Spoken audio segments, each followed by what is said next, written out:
Hello everyone, welcome to ভবিষ্যৎ অন্ধকার blog. क्या बोला तूने? ভবিষ্যৎ অন্ধকার ব্লগ, ভবিষ্যৎ অন্ধকার ব্লগ, ভবিষ্যৎ অন্ধকার ব্লগ। তো চলো ভিডিওটা শুরু করা যাক।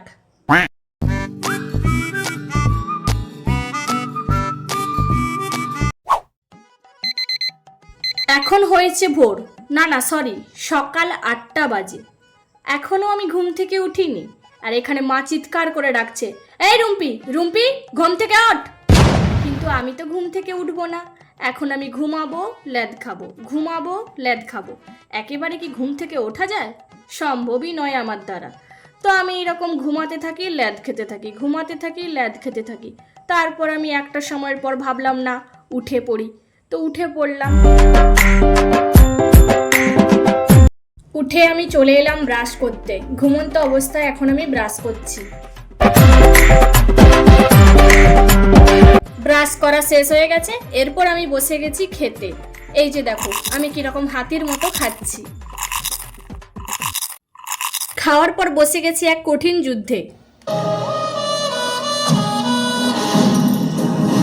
তোমরা কি ভাবছো আমি ফোন নিয়ে কিছু কাজ করছি? না না, ভুল ভাবছো। আমি আসলে ফেসবুক আর ইউটিউবে রিলস দেখছি, আর মাঝে মধ্যে গিয়ে হোয়াটসঅ্যাপে স্ট্যাটাস দেখি। शाबाश बेटा, बहुत बढ़िया मुन्ना। তারপর আর একটা কাজ আছে, আমাকে একটু মা বাবার কাছ থেকে বকানো শুনতে হয়। সারাদিন আমি কাজ করে মরছি আর মেয়েটা শুধু ফোন ঘাঁটছে। আর এই যে হয়েছে তার বাবা, কিচ্ছু বলে না মেয়েটাকে। কিছু তো বলো, না হলে দেখো সারাদিন ঘুম থেকে উঠলো, ব্রাশ করে ফোন নিয়ে বসে পড়লো, কিচ্ছু কাজ নেই, সারাদিনটা ফোন ঘাঁটে। এই ফোনটাকে একদিন আমি ভেঙে দেবো। তুমি তো এই দিন দেখার জন্য একে জন্ম দিয়েছিলে। নির্লজ্জকে এত বলা হচ্ছে, ও কি শুনছে? তাও শুনবে না। আমরা পালিয়ে যাই, চলো। বেকার বলছি ওকে। আমার জীবনটাকে জ্বালিয়ে খেলো এই মেয়েটা, আমার জীবনটাকে জ্বালিয়ে খেলো। উফ। তো আমি এখন এদের দুইজনের কথা এক কান দিয়ে ঢুকিয়ে আর এক কান দিয়ে নির্লজ্জের মতো বের করে দিয়েছি, কারণ আমার মস্তিষ্কে অনেক চাপ পড়ে যাবে, তাই না? এই জন্য।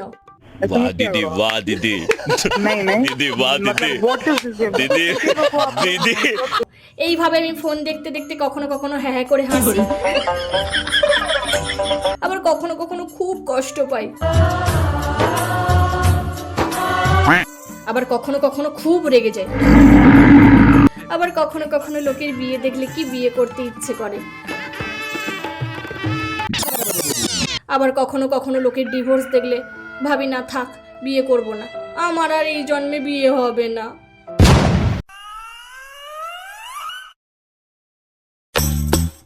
আমি সারাদিনে খাওয়ার সময়ও ফোন দেখি, বাথরুমে গিয়েও ফোন দেখি, স্বর্গে গিয়েও ফোন দেখবো, আবার নরকে গিয়েও ফোন দেখবো। সারা দিন আমি ফোনই দেখি। মাঝখানে একজনের সাথে আবার দেখা হয়ে যায়, সেটা হলো কি রে, আমার কাছে আসবি না? আয় আমার কাছে, অনেক ভালোবাসা দেব, তোর লাইফ পরিবর্তন করে দেব। না, যাবো না, আমি দুজনের সাথে সম্পর্ক রাখতে পারবো না। আমি ফোনের সাথেই সম্পর্ক রেখেছি, তোর সাথে সম্পর্ক শেষ। বুঝতে পারলি? আর ডিস্টার্ব করবি না, ফোন কাটছি এখন।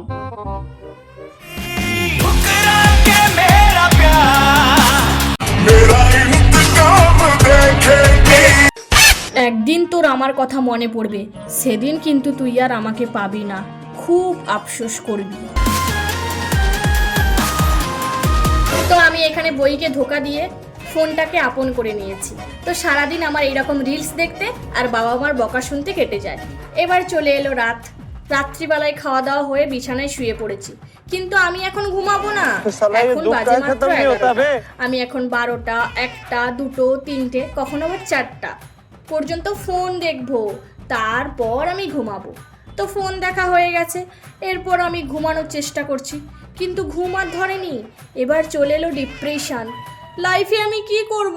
সবাই কত ইনকাম করছে, আমি কিছুই করতে পারছি না। সারা জীবন কিরকম সিঙ্গেলই থেকে যাব, আমার বিয়েও হয় না, আমি কিছু করতেও পারি না, পড়াশুনোও হয় না, চাকরিও পাই না। না, কাল থেকে ভালো করে পড়বো, এখন ঘুমিয়ে যাই।